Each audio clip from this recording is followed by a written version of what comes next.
Okay, so we continue with Horeb by Shimson Raphael Hirsch. Rabbi Shimson Raphael Hirsch. And we're now on number 5, page 12. And it begins from Devarim, chapter 4, verses 19 and 20. And lest thou lift up thine eyes unto heaven, and when you see the sun, and the moon, and the stars, even all the host of heaven, that you be drawn away and worship them, and serve them, which the Lord your God has allotted unto all the peoples under the whole heaven. But you has the Lord taken and brought forth out of the iron furnace, out of Egypt, Mitzrayim, to be unto him a people of inheritance, and ye are to this day, and you are to this day. So he's warning us, the Sefer Torah is warning us here not to worship the intermediaries, not to worship the sun and the stars, right? And to know that we have a unique relationship that, and in this week's Parsha, by the way, we've learned that in many ways, the nation, the family, is really developed in Galus, in the home of Lavan, is where the Shvatim, the tribes, are born. Right? And then they will eventually come back, and this is what happens in this week's Parsha, by Yishlach. Right? But then they'll find themselves back in Mitzrayim, right? And in Mitzrayim is where they become a nation. So it's a very unusual way for development, is that both the family develops somewhere else, and the nation develops somewhere else, and the place that we're given is separated from us so much of the time. In spite of that, or maybe because of it, the Torah is emphasizing this unique relationship that other nations, grow organically from where they are, the people, whatever, they were separated at the time of the Tower of Babel, Migdal Bavel, and they grew in their individual languages, in their individual pieces of land, their individual governments. We actually have been developed almost handmade through a different system, right? That we experienced Gullus, we experienced exile, first as a family, we were born into it, and then as a nation in Mitzrayim later. And in each time, God's hand plays a major role. When Yaakov decides to leave his uncle's house, he does it because God tells him now is the time. When the Jews finally leave Mitzrayim, it's the hand of God that does it, clearly. Let's see what Rav Hirsch says about this paragraph. There's no more effective protection against the danger of deifying the creature than a proper self-appraisal, than being completely permeated with the consciousness of your own task in life. So he's saying that if you have focus, if you have direction, the right direction, right, these things won't confuse you. You won't think, if the stars are in the right place, right, this is a good day for me to invest in buying a house because Jupiter lines up with Mars. Right? You won't think that, right? Because you have a much better system. Right?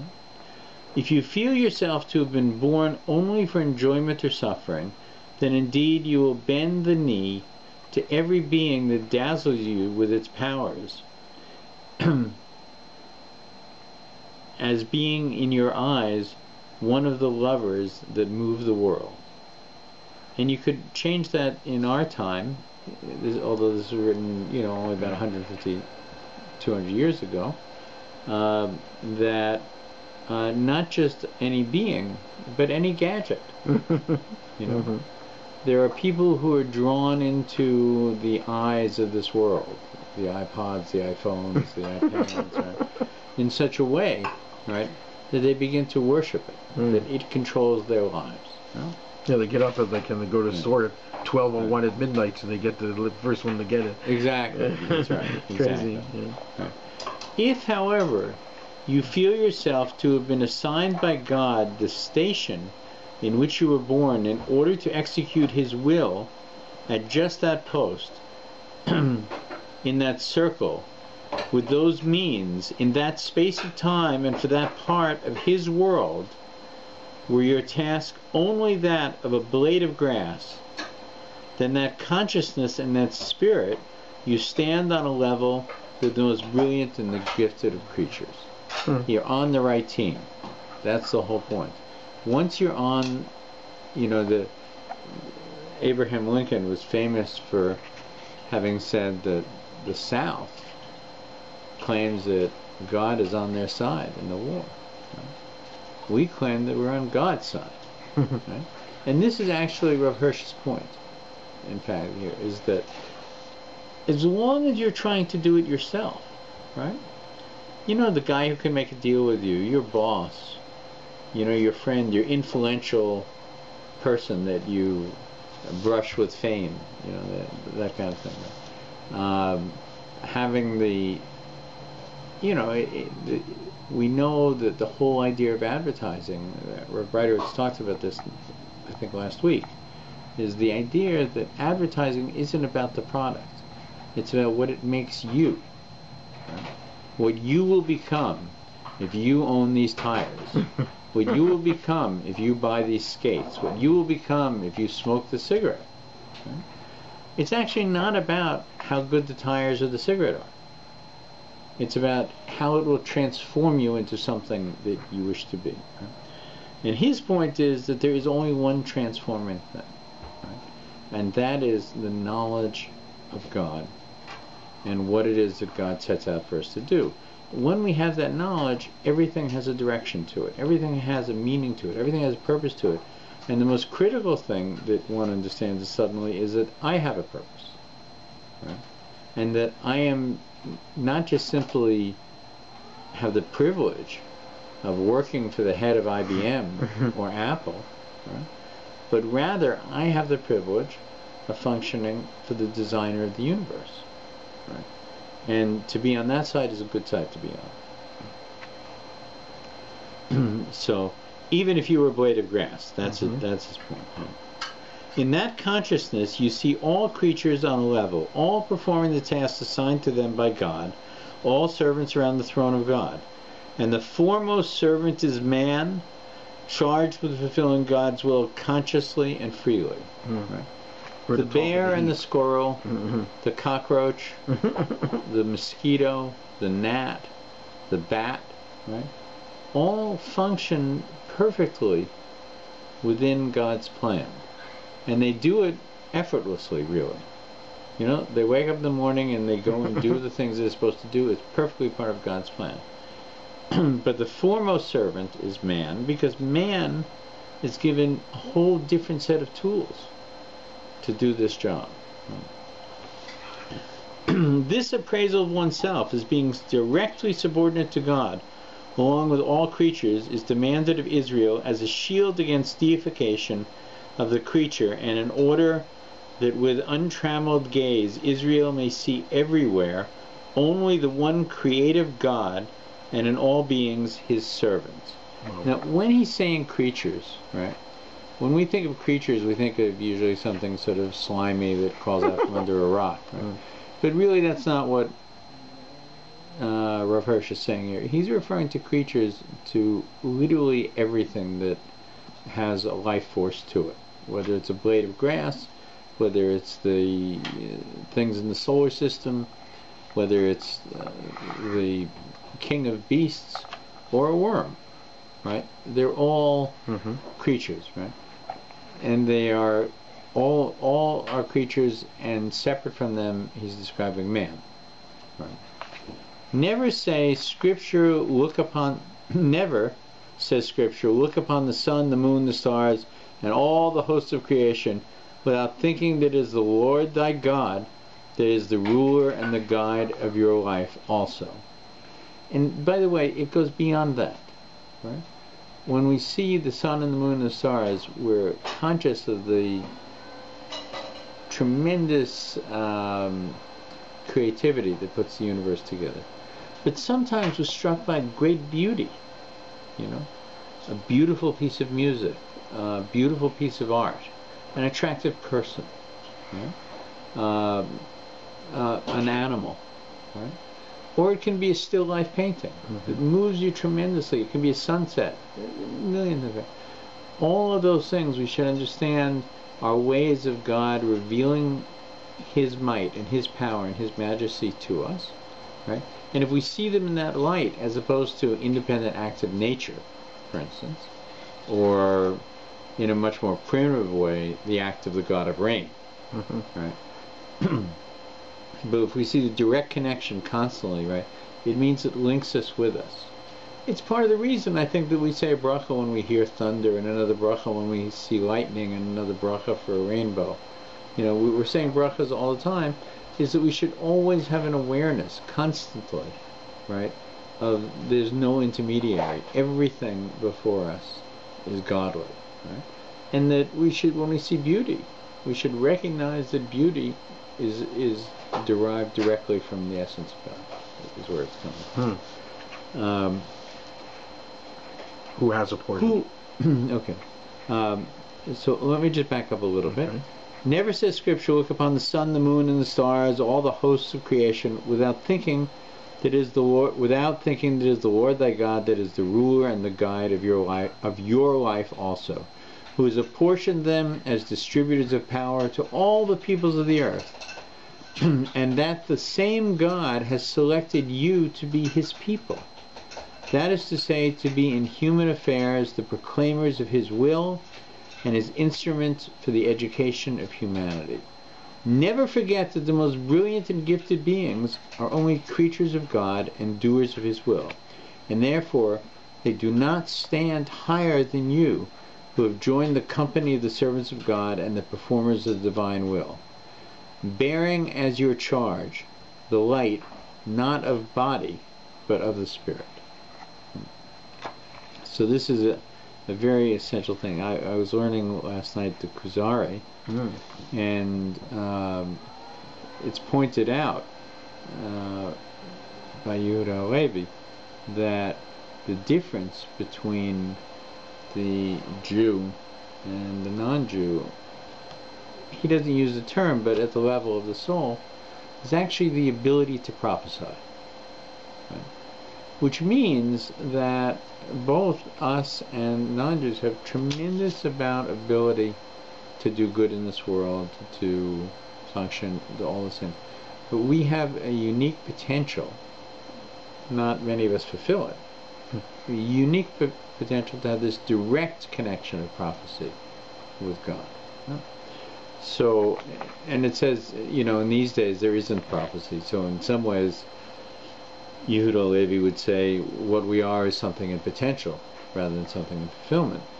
But the point here is that our connection to God, our unique connection, our chosenness is the phrase that is sometimes used, right?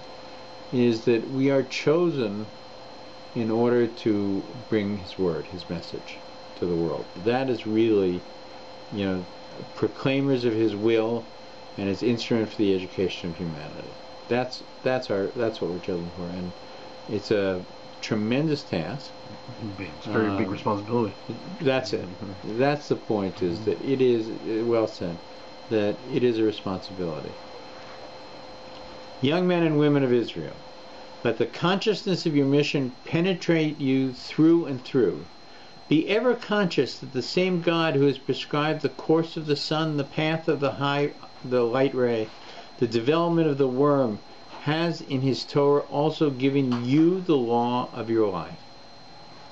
And with this consciousness, live in God's creation, as brothers and sisters of the greatest as the smallest, all like you, all you like all, called upon to be servants of the one and only. Rejoice in His company. Then will the rolling thunder, the effulgent sun, the blade of grass that nods to you as you walk, the breeze that fans you as it passes, greet you and remind you of your task, which like theirs is to serve Hashem, not to fall out of their company. For indeed, if, alas, you misuse the gift of your freedom in order to withdraw yourself from the service of the one God, then you sink not only below the beneficent orb of the sun, but beneath the worm on which you tread, and the stone which, faithful to its duty, patiently sustains your weight. So it says that the stone will look upon the Jew who doesn't fulfill his responsibility and say, what gives you the right to walk on me? I'm doing exactly what God intended me to do. I'm fulfilling God's will. I'm a stone on the ground for you to walk on. But you, with all the privileges that you have, you don't merit to walk on me, because you don't fulfill your job, and you have the wherewithal to do so. We continue on number 6. Outlook on life. And it begins again with Devarim, and then a little piece from Leviticus. When thou art come into the land which the Lord thy God gives you, you shall not learn to do after the abominations of those nations being the ones who live there. There shall not be found among you anyone that makes his son or his daughter pass through fire, one that uses divination, a soothsayer, an enchanter, a sorcerer, a charmer, or one that consults a ghost, or a familiar spirit, or a necromancer. Whoever does these things is an abomination unto the Lord, and because of these abominations, the Lord your God is driving them out before you. You shall be wholehearted with the Lord your God. Practice no divination or soothsaying. He's saying a couple of things here. First of all, he's emphasizing that there is no division of power. And this is a debate, by the way, between Maimonides and Nachmanides. That is there any other expression of divinity in this world other than directly between God? For instance, can we learn anything from the position of the stars and the moon? Astrology. Or other ways of reading the future. Rambam says no. Nachmanides says that these do have some influence on us. So it's a debate. But both understand that, we're buying wholesale. That the middleman has no role in this. And that all of these things that are presented here are things that don't apply to us. Even if they exist, they don't apply to us. Be wholehearted with the Lord thy God, says Rav Hirsch. Your life has a twofold aspect. What happens to you and what comes from you. What you receive and what you produce. Your lot and your actions. With both and with every fraction of both, you must feel yourself immediately under God. So, this is an important idea. He's saying that your world is divided into two things. Those things which befall you, and those things which you seem to cause to happen. The system that makes them work is the same in both cases.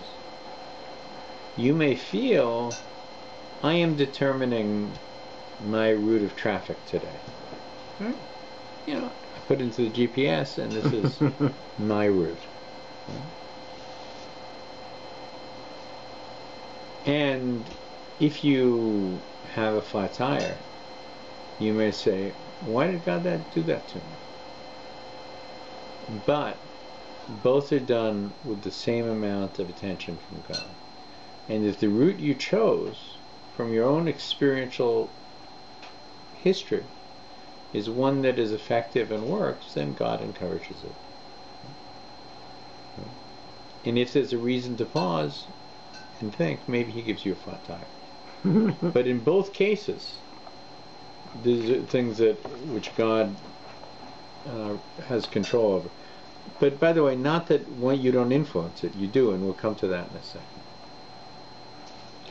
Your lot proceeds directly from God. So live your life directly for God and holy. God causes you to be born at such a time, at such a place, of such parents, in such an environment. He brings you into contact with such and such men and gives you such friends and such teachers, equips you with such faculties, both body and mind, places you in such a position in life. He gives you all this as a means with which to carry out His will.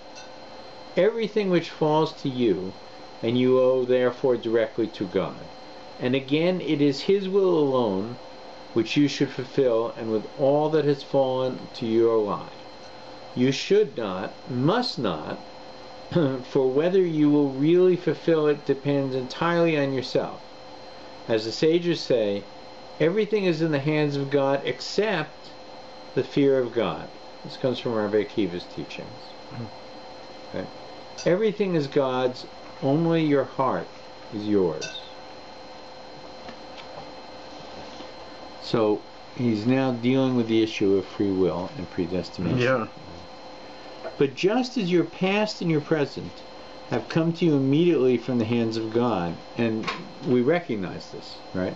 You know, we recognize, you know, that God played a role in you meeting your wife. Virtually everybody, when they think about their marriage, realizes that it could not have happened. There were too many coincidences without the hand of the Creator involved. So, and this also applies how I met you. Exactly, right? You know, and how your sukkah developed, and you know how many things. You know, your son, everything, everything, right? So, when we look back on those things, we recognize the hand of God, and even in the present, we recognize it. But his point is, just as your past and your present have come to you immediately from the hands of God, so too your future only lies in God's hands, and in your own. It's an interesting phrase. Only in God's hands and in your own. Seems to be contradictory. But he'll explain. For it is the future which you create for yourself according to your good or evil use of the past and the present. It is, for it is according to the free behavior of yours that God fashions your future, both to requite you and to train you. And so it is man himself that makes his own future. So this is a very, very important point, is that one should never be fatalistic. Right? Even though Rav Hirsch is emphasizing how much God controls all the animals, the stars, the moon, the sun, everything that we can imagine, the worm, God controls it all. And then he says, but you're making your own future. Right? So how can both be true? That God is controlling everything, but I'm making my own future, right? And his point here, and it's a very, very important point, is that your behavior, right, is going to, in the end, right? And by the way, intrinsically, even other religions recognize these things. You get what you give. The circle comes around. Karmic payback, right? All kinds of phrases, right? And they all have an element of truth to them, in the sense that you are creating your own future moment by moment, right? Because God gives us certain rules to live by. And it's a very easy thing to understand. If you're an employee, if you're an investment broker, you handle people's investments. We know that recently there was a terrible tragedy with fraud. Right? The reason the fraud worked was because people who invested with the individual actually made money at the beginning. So they concluded, if I'm making money from this person, I'm making more from him than I am from other people, I'll put more into it. And so they made more money. Right? And this continued up to a point, and then everything fell apart. Of course, with God, it doesn't fall apart, because his shefa, his flow, is unlimited. But how we spend God's resources. Money. You know, if we're wealthy people because it's God's money that we have. It's God's gold, God's diamonds that we have. Right? And God is saying, be a good steward for my wealth, and I will make you responsible for greater resources. Right? Be a good steward with your wife. Right? And I will make your life more pleasurable. Right? You know, because I can see that you can handle these things, that you can do these things. Right? That I will add responsibilities as I see how well you're doing. Parents do it with children. Employers do it with employees. Right? It's part of the nature. All these things are actually imitations of our relationship with God. Well, he's our ultimate parent. Yeah, and we are the steward. You know, as though we are the elder son, and our father is a very wealthy person, and he entrusts his business with us. So if we disappoint him, then he'll take our business away and give it to another son. He has many. So it's very important for us, to keep the business and not give anybody the business. Yeah. Now here's a phrase that become very popular. We see it. Oh, actually, we're not there yet. Right. Okay, so the top. Are we at the top of the page? Yes. Right. But just because of this, no creature, not even the universe, can tell you what is in store for you. It's known only to God, from whom they, like you, directly receive their future. And just because of this, no creature, not even the universe, can mark out how any act for you mark out any act for you as one which ought to be done or not. Only God knows and can do this, and he has put it down in the living word of his Torah. So this is the great chesed of Torah, is that we understand that God created the universe, and we're placed in it. Right? But what should we do? Particularly if we want to be on the side of the creator of the universe, how do we do it? We got to read the manual. And God gave us the Torah for that purpose, is so that we would know how to do these things. From the cradle to the grave, the Torah accompanies you, teaching you what are the duties for which God has granted you life and means, prescribing you for duties and restraints for every occasion, for every benefit received. Now, this is a very, very important idea. Right? As we read, you'll see that there's a word missing. It talks about duties, talks about restraints, right? Talks about responsibilities. There's going to be a lot of that. What's missing is, where are my rights? Right? The right to life, liberty, and the pursuit of happiness. The America in God we trust. It's founded on, Torah ideas. Where in the Torah is life, liberty, and the pursuit of happiness? It's not there. Life is there. Life is there. Right? Life is there because God many times tells us, I've given you a choice between good and evil, between life and death. Choose life. So life, we agree on, is there. But liberty and the pursuit of happiness and the right to it, none of those things are there. So does that mean that a Jew is not entitled to happiness or to freedom? Well, in terms of freedom, we understand from the experience in the Haggadah that the ultimate freedom is attachment to the source of power and creativity of the universe. The ultimate freedom is connecting to God. as opposed to being lost in the sea of the universe on your own and trying to become God yourself. That's freedom, right? And this is the story of the Haggadah. Do you want to be free to serve Paro, who wants to use your blood to bathe in? Or do you want to be free to serve God, whose only concern is your welfare, your satisfaction, your fulfillment? And so for us, we actually don't have any rights. Sounds terrible. Yeah. All we have is obligations. We only have obligations. Some of our obligations are almost impossible to understand. We're obligated to love God. Obligated to love? I thought it was something you're supposed to just feel. You can't obligate to love. We're obligated on Purim to be joyous beyond logic. You can't tell the difference between the two. Yeah.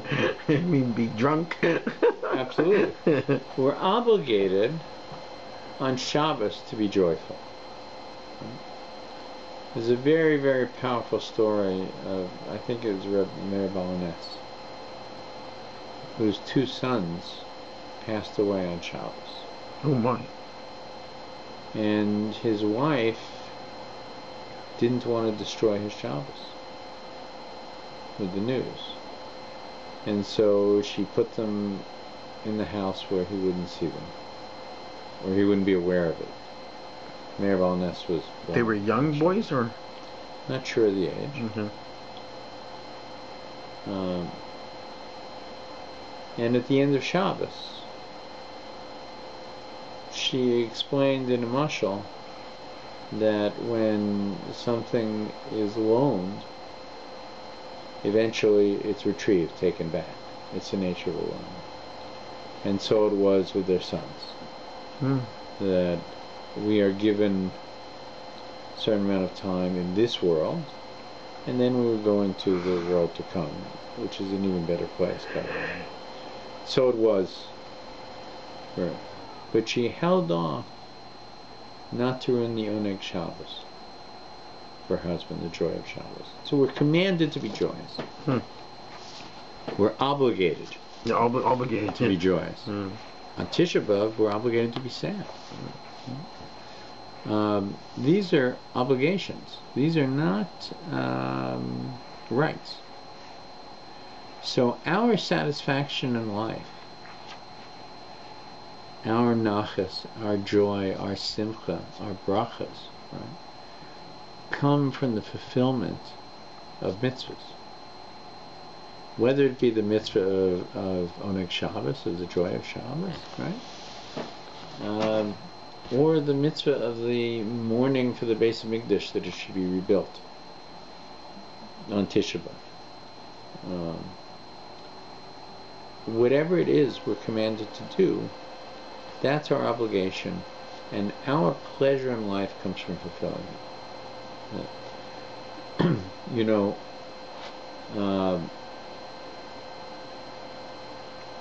When people dance together in ballroom dancing, right, they both have to know exactly what the step is. Otherwise, they're going to step on each other's feet. Smack their foot. Not only they won't be graceful, they could fall down and even hurt each other. That when we follow the Shulchan Aruch, when we follow the code of Jewish law, when we follow the traditions of our fathers and our rabbis, we are engaged in a dance. We are engaged in a dance with God. Right? He is our partner in this process. And we don't want him to step on our foot. Be very bad. Nor do we want to step on God's metaphysical foot. So the code of Jewish law is our guide to doing this dance properly. Okay, did you put your finger where we were? Yeah, you just finished for this purpose. From the cradle to grave, causing on the occasion for every benefit received. To discern. To discern, however, what is the occasion and what is the position presented by any particular moment, and therefore which particular duty requires your attention in it.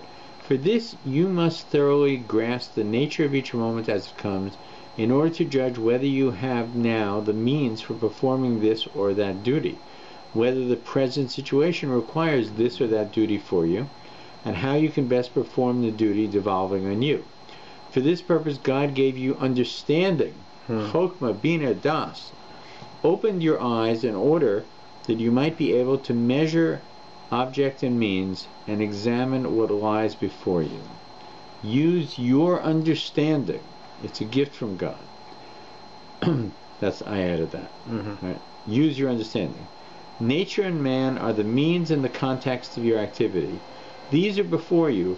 Learn to know them from your and their past gained experience.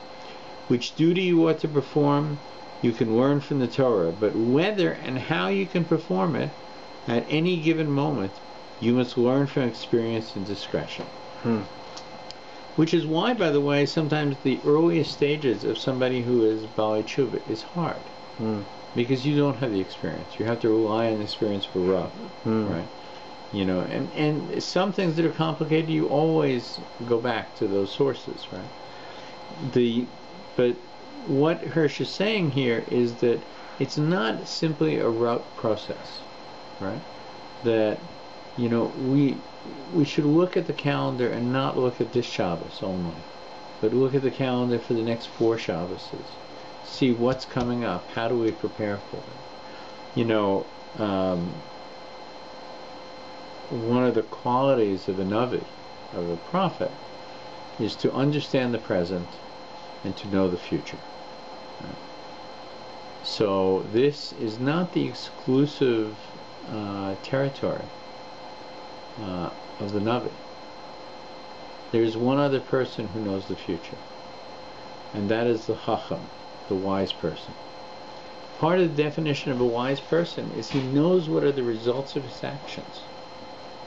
He can anticipate the results of his actions.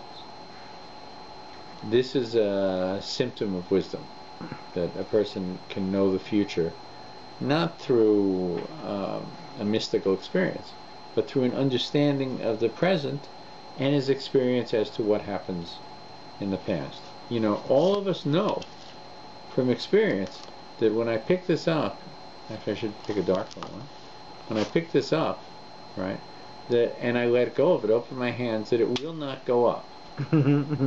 Right? It will go down. Right? So, does that make me a prophet? That I can say, when I open my hands, this will go down? No. It makes me somebody who is aware of my past experiences. Right? And through those past experiences, I can use that, along with my knowledge, to understand what my behavior should be, having gleaned the knowledge of what my possible behaviors are from the Torah itself.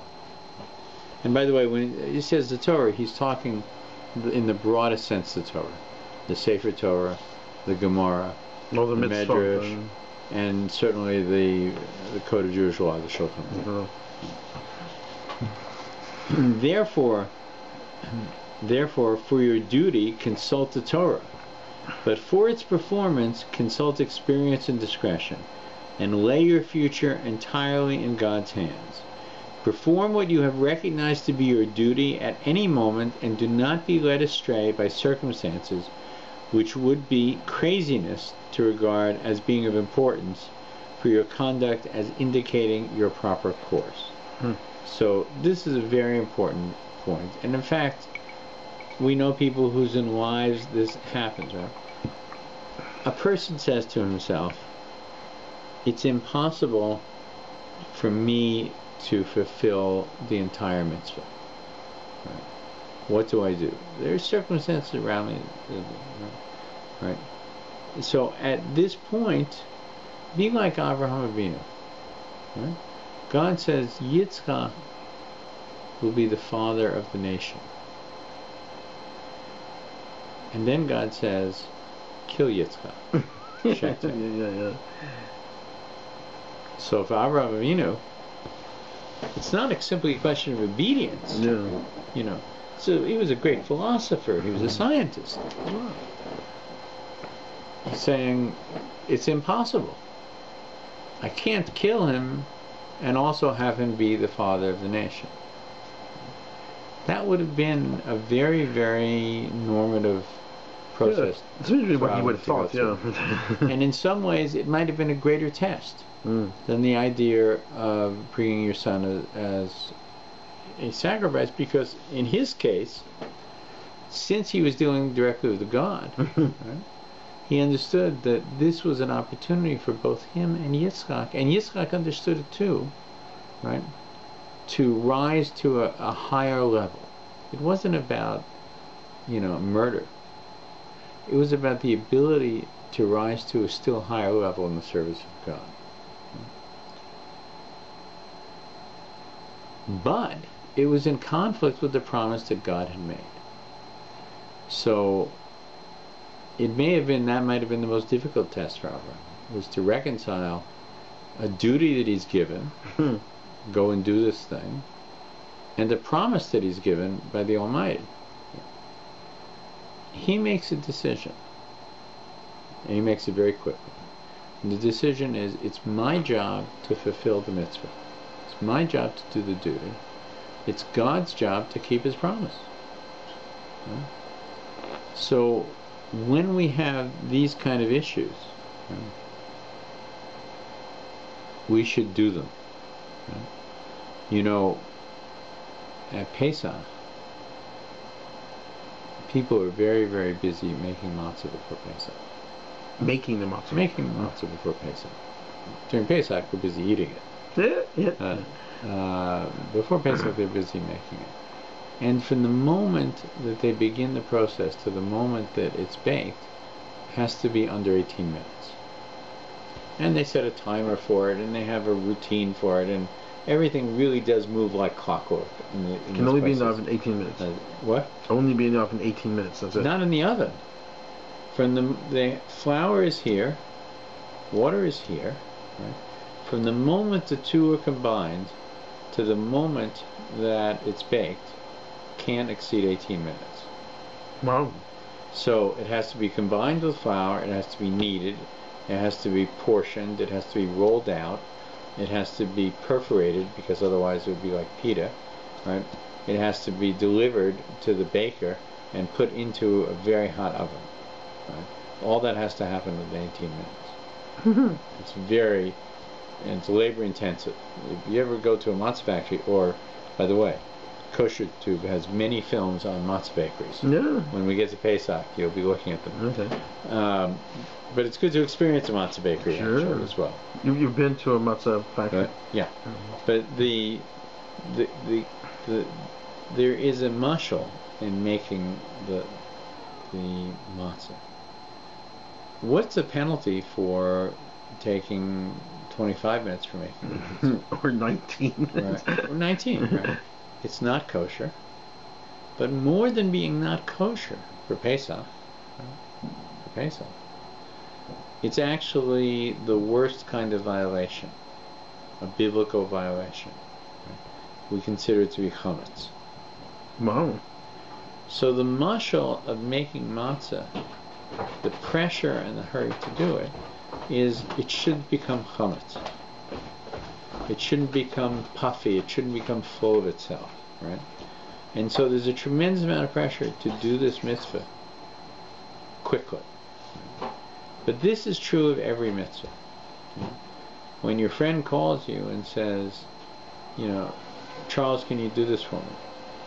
And you say to him, call me back in a couple hours. And I'll see if I can manage it. Right? You've missed the mitzvah. Right? It's gone. The mitzvah, when it's given, is given at that moment, right?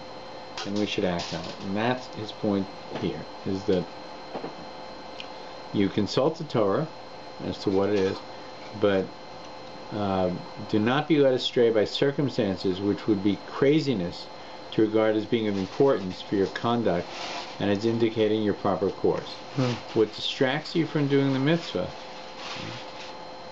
can be, sometimes it's legitimate, and you have to know, and the Torah will let you know whether it's legitimate. But more often than not, it's your Yetzer Hara, it's your own negative will finding an excuse to avoid it, and you will miss the mitzvah. You know, I mean, it's happened to me. God presented it, you didn't take it. Yeah, I mean, I once had a very special Rav asked me if I could help him with a project, and I was very, very busy and traveling a great deal. It was early in my experience in Yiddishkeit, and I wished him well, but said, you know, I'm not the guy. I wish I could help you. And he said, fine, no problem. And as he left the shul, I still actually remember rushing to the door, and I remember my hand on the door, pushing the door open to get his attention to take back what I had said and say, no, I will help you. And he was gone. And to this day, I regret not having been involved with him and with the project. To this day, and this goes back probably close to 20 years. What? 15 years it goes back. I still remember it. So the lesson is, don't let a mitzvah turn to chametz. When it's before you, do it. For consider, it was only when man forgot to make the performance of duty the touchstone of his actions, because he had forgotten God, who had laid upon him the duty of the productive activity and made his will the standard of such action. It was only when in consequence he forgot that the things which matter in man's allotted span are tasks, requital, and testing, that only man's performance of duty, God's scrupulous justice, and God's parental love determine man's future. So fulfilling the tasks are actually what determine your future, right? You have a role in your own future. It was only then that man looked anxiously without the touchstone of his actions, that he no longer was aware of the inner touchstone, that he valued his actions only according to their external success, without even seeing that the success lay in the hands of an eternally wise, justice and love.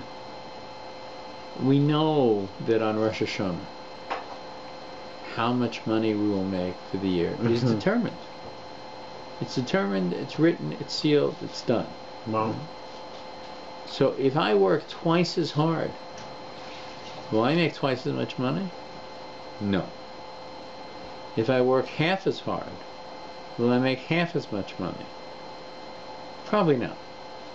But if I don't make an effort, right, and work is part of the effort, right, then perhaps I won't have it fulfilled. It's possible. It's possible. So you have to make the effort. That's what it's all about. Or maybe it was ordained that he knew you're not going to make the effort. That's why you're going to... That's a good point. It's a good point. But the point is that, you know, if what we decide to do is, you know, I'm not going to do a mitzvah.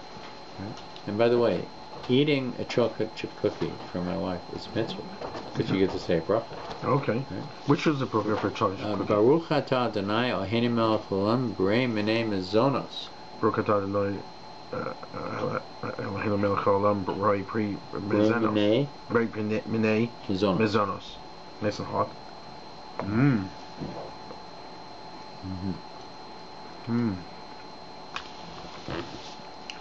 Mitzvah from the oven.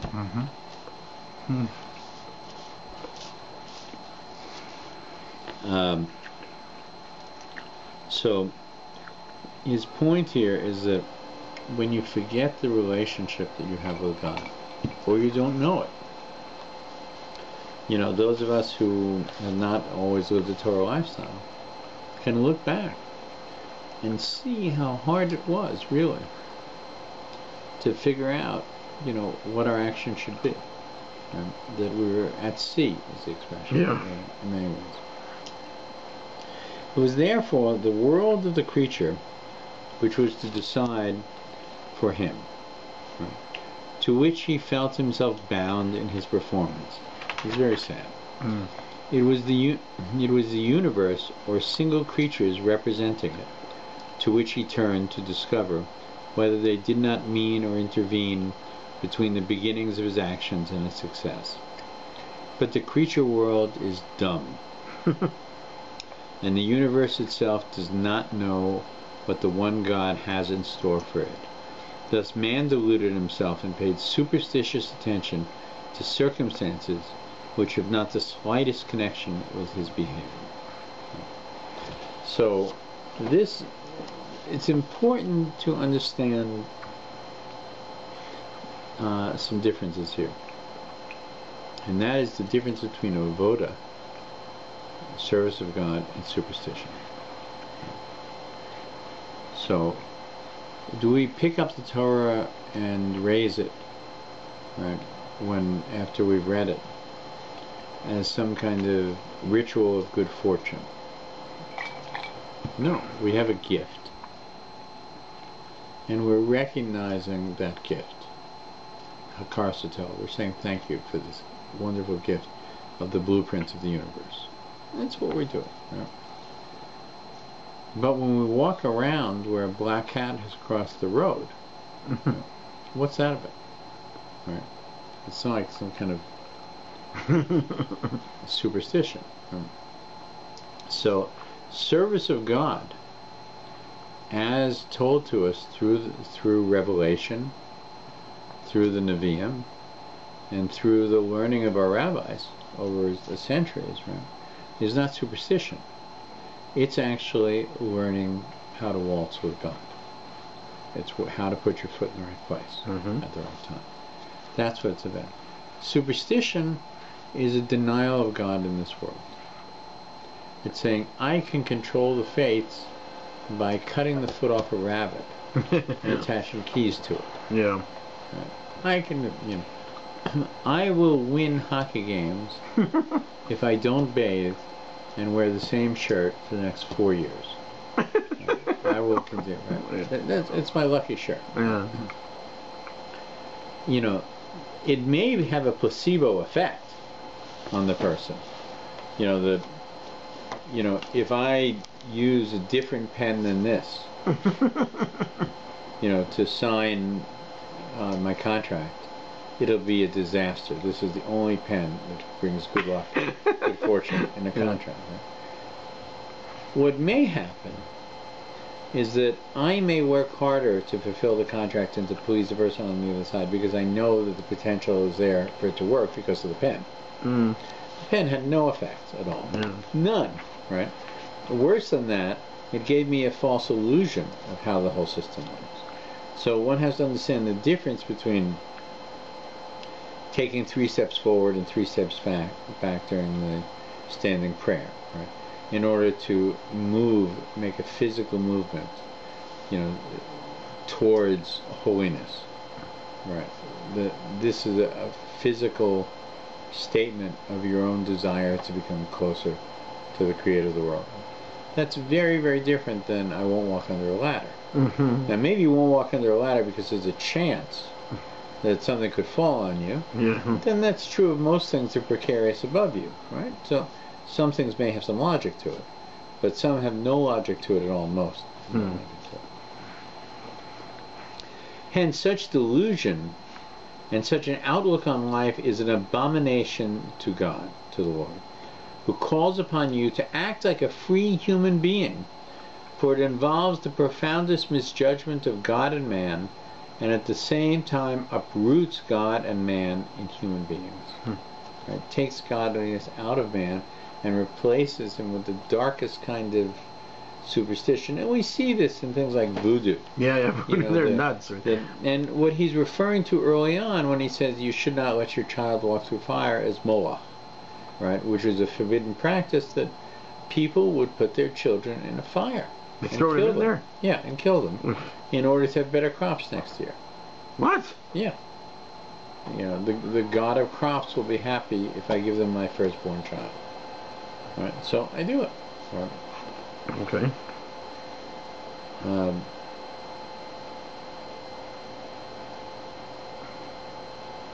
30. Okay, so he's going to talk exactly that.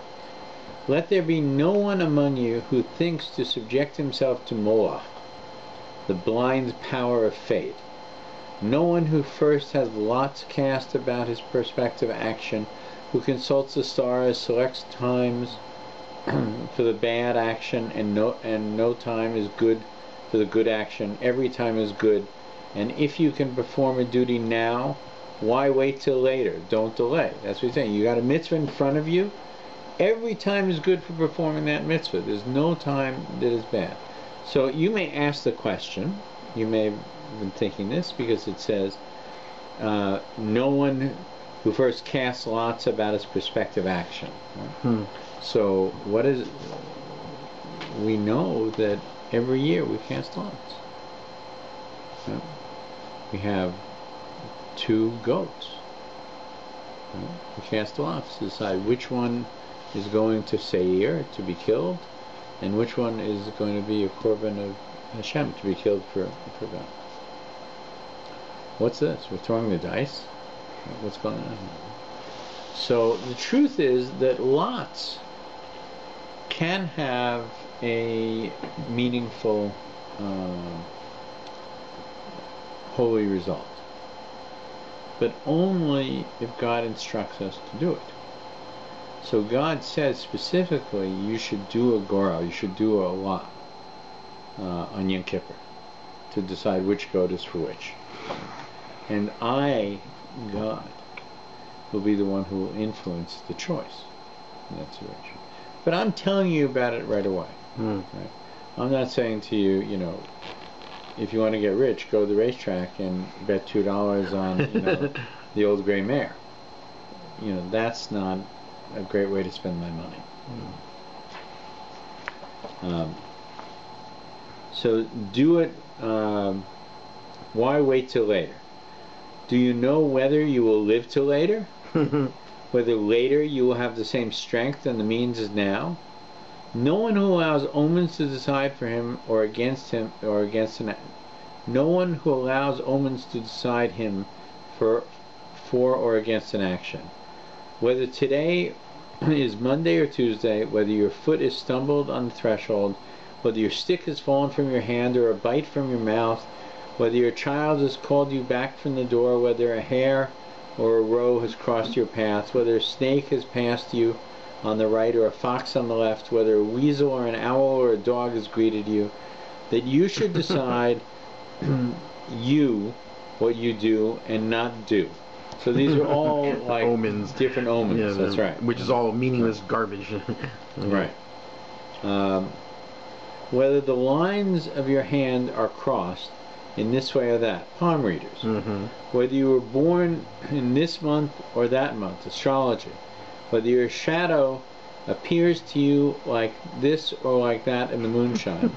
There's some people who hold that. Really? And I don't understand this, so I don't want to comment on it too much, but that at a certain time of the year, Hoshana Rabbah, that if you look at your shadow, the shadow of moonlight, Hoshana Rabbah is when there's a full moon, that if you look at your shadow, that it can indicate to you things about your future. But clearly Rav Hirsch is speaking directly to that and saying, stay away from that. Whether your shadow appeared to you like this or like that in the moonshine, do not let these or any similar fantasies fill you with either fear or gladness about your future. Don't think that when you have a good omen that indicates you should now invest in the stock market, or a bad omen that you should take it out. Right? But know that you shouldn't invest in the stock market on Shabbos. Yeah, right? That's a simple rule. That's a simple rule. Be wholehearted with the Lord thy God. Do not consult staff and dice, day and hour, beast and bird, the grave and the dead, heaven and earth, about your actions and about your future. If it was your duty at a particular moment, and with the purpose, knowledge, and means, that you then had to act in such a manner and not otherwise, if Those were the requirements of the situation. Then you have played your part, and you can leave the rest in God's hands. So what the outcome is that's not an issue, right? You've done the role that you had to fulfill in this world, and God will fulfill His role. You can count on that. He's been doing it for a long time. He's good at it. With great success. Mm-hmm. Right?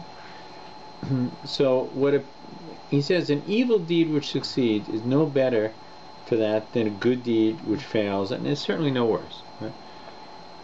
And his point here is that one may feel that I did everything I can and I still was late. I did everything I can, I missed the train. Whatever it was. Right? I failed. You didn't fail. You did the right things. You accomplished in God's scorebook what it was that you were to accomplish. Right? You're a better person for it. Right? And you're interpreting it as success or failure is seeing it in a very, very, very short term. In the longer term, something might be obvious. I missed that plane because I was supposed to sit next to this person on this plane. That's why I did it. Or heaven forbid worse, dropped that plane. Or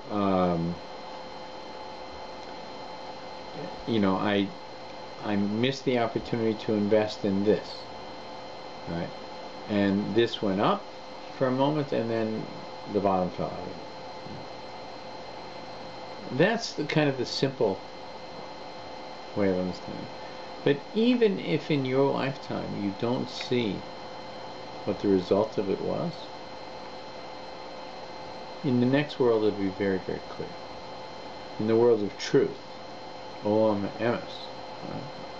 There it'll be clear that what you did was the right thing at that moment, and you got schar, you got reward for it at that point. The delusion mentioned above consists essentially in this. The conclusions are drawn from phenomena with regard to relations in the past or future, not according to the rule of cause and effect implanted in the mind of man by God Himself, in conformity with His world process, according to which, in fact, such consciousness could not be drawn in those particular circumstances, since here the appearance and inferred relationship have no demonstrable connection with each other. But each phenomenon is taken as an expression of the universe which conditions human action and human power. And so man and his actions are arranged not under God, but under the worlds of powers and beings which encompass Him. This is not the case with the lessons of our experience. So as soon as you think that my actions are controlled by either that guy over there, who's forcing me to do this, or my actions are controlled by a train schedule, or my actions are controlled by the building of a parking lot or the distance from a shul, right? We actually lose an understanding of it. That's not what's controlling it.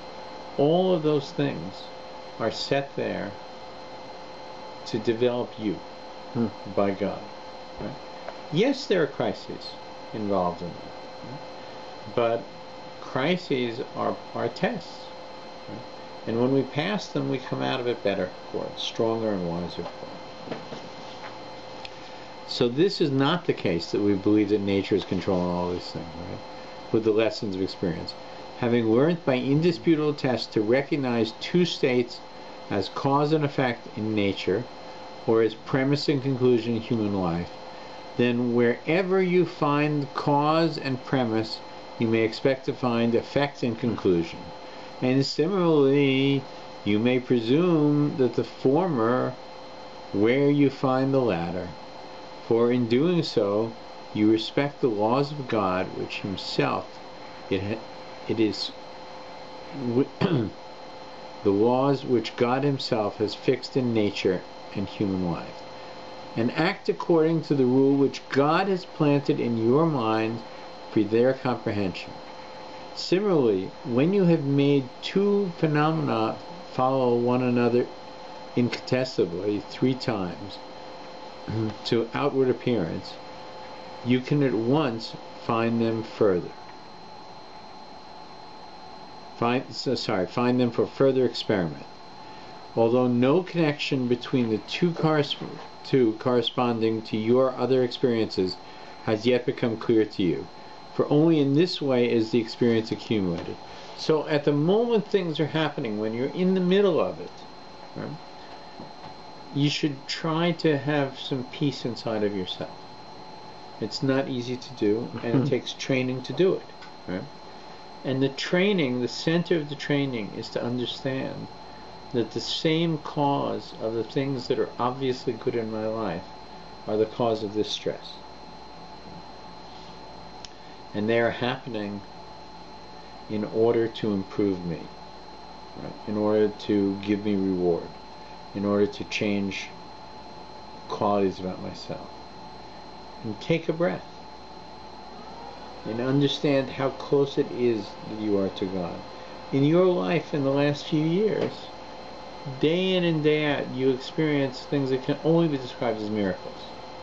Things for whom the odds were so great against happening, that happen in the blink of an eye, that for you to think that God is running the world, not you personally, but for one to think that God is not running the world and there are other forces running the world, and I am a victim of these forces, right, is to deny everything that one experiences. And by the way, this is what the Jews did. This is what we did when we left Mitzrayim.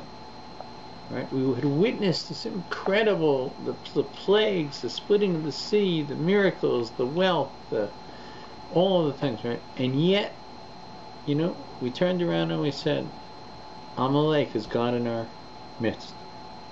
Right? Is God in our midst, we said, right? And immediately we're attacked by Amalek. The penalty of doubt is greater doubt.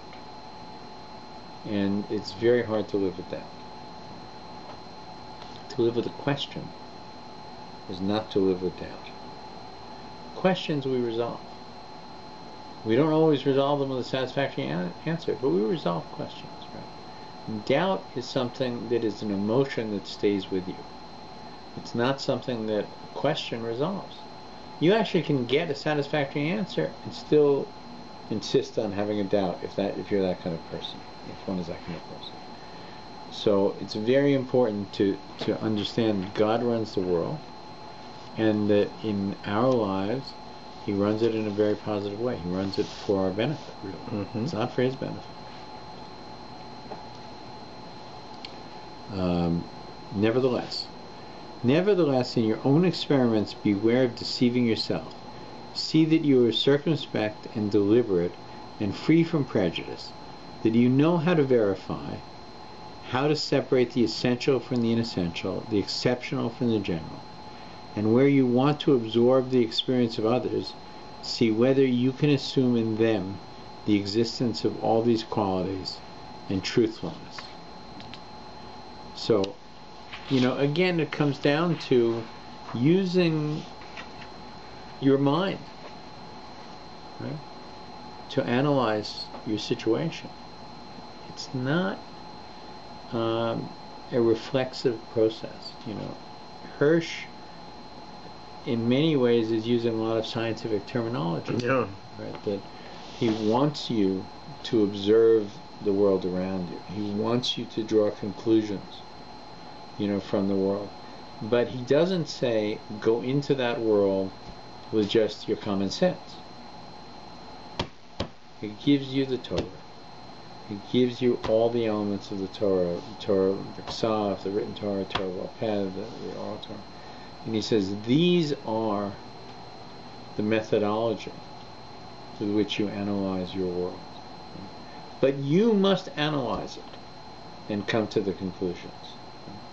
And this is really a doctrine which gives a tremendous amount of responsibility to the individual, but also frees the individual from tremendous constraints, allowing him to breathe and to have a role in his own fate.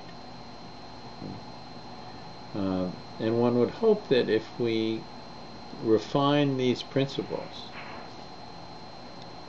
that things like hate and anger become things of the past. Because anger is something, for instance, anger is a perfect example. Anger is something that comes from a lack of faith in God. One thinks one is angry with one's child because he did something, he pushed your button, is the expression, right? And got you irritated. No. Right? That's your saying, I don't think God's running the world properly. God doesn't know what he's doing. Heaven forbid. Right? Because if you said, he nudged me again, and he irritated me again, right? And I can't stand the lack of appreciation. Right? Then you're saying God didn't give him any of those qualities. Right? No, God gave him those qualities and those complaints, right, in order that you act upon them. He didn't give them to make you angry. Right? Because anger says, I am being taken advantage of by a God who doesn't run the world properly. Anger is a form of avodah zarah. Right? And so is many things. Jealousy, theft, are all things that indicate that the universe is not running the way it should run. They're all forms of saying that God doesn't know what he's doing. Right? If we accept that God runs the world, and he runs it for good, and he is omnipotent, then we should know even things that are stressful have a positive purpose for us. And I think that's a big part of what Hirsch is telling us here, is that seeing things through the window of Torah allows us to understand our special responsibility and our special insight. And that special insight should be tremendously calming to us and fill us with gratitude to HaKadosh Baruch Hu. Amen. Amen.